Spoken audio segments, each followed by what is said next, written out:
Well, replacement theology, it has to be defined like many of these questions. You have to define the question. If by replacement theology you mean that God, in his plan, has given up any indication or intention to deal with what I would now call blinded Jews, Jews who are not Christians, if you mean by that, that God, by replacement theology, that God has no plans to deal with Israel, and by Israel there I mean the nation in the Middle East, or wherever the Jews may be, then I do not believe in replacement. Of course not. However, if you believe, as Jesus said, I'm taking the kingdom of God away from you hostile Jews and giving it to someone else, then they're being replaced temporarily. So, unfortunately, this question is not ever discussed very intelligently because the misunderstanding is huge. Replacement, yes, and replacement, no. In one sense, yes, of course. The church, which is the Israel of God, Galatians 6:16, the true circumcision, Philippians 3:3, not the Israel of the flesh, but the Israel of the Spirit, 1 Corinthians 10:18, King James has something about the Israel of the flesh. If you think that the church is not that, then you're mistaken. Clearly, the church, the international true believers, however you define them exactly, are the new Israel.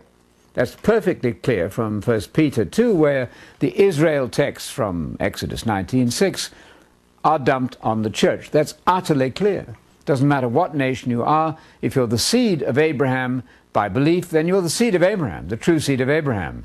And so the text which says that those who are doing damage to the seed of Abraham means doing damage to Israel in the Middle East are not getting that quite right. You, Christians, are the seed of Abraham. That's perfectly clear. Having said that, if we then look at Romans chapter 9 through 11, where Paul tackles this very question, he says, well, what about my brethren, my physical brethren, Israelites, let's call them rather than Israel, Israelites, wherever they are. I'm not a British Israel person, I don't know exactly, but those Jews in the Middle East, if you mean that they have no collective future salvation, then that's plainly wrong. Paul expects, I guess, through the great tribulation and the sufferings of the future, or by any other means, they can come to Christ individually now. Paul tries to save them. So God has not given up on Israel, although he's stretching forth his hand in frustration to them right now. They're not doing well until they accept Messiah as their Savior, the Messiah who has come and who will be coming. You have to accept the Jesus who came as the true Messiah to be valid. But there's a plan, clearly, for a collective national salvation of Israel, the nation. As Jesus said, the time is coming when they will welcome the one coming in the name of Yahweh. Of course, that's Messiah. They will say, please come and save us. At that point, we have a collective national salvation leading to a brilliant situation in the millennial kingdom where we have, blessed be my people Israel, my people Assyria, and my people Egypt. Indeed, my people Moab, my people Ammon. There will be a restoration of whole national groups, clearly. So national distinctions are not extinguished in the future kingdom.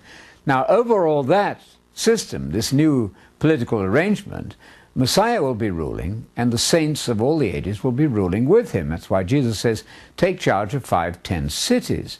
The classic text on this, which doesn't get preached very much, will be Revelation 2:26 and 27, where the reward of the faithful, if you overcome to the end, until the second coming, I will give you power over the nations to discipline them with a rod even. Quoting from Psalm 2. And then Jesus says, just as Jesus got that authority from the Father, I'm now giving it to you. I will give this same authority to you faithful followers of mine. So if you want to be like Jesus, you might think about that. Are you ready to fix the world on a grand scale? 1 Corinthians 6:2, don't you know the saints are going to manage the world? There's much more we could say about that, but that would be my answer. So yes and no. Replacement theology must be defined before you attempt to answer the question.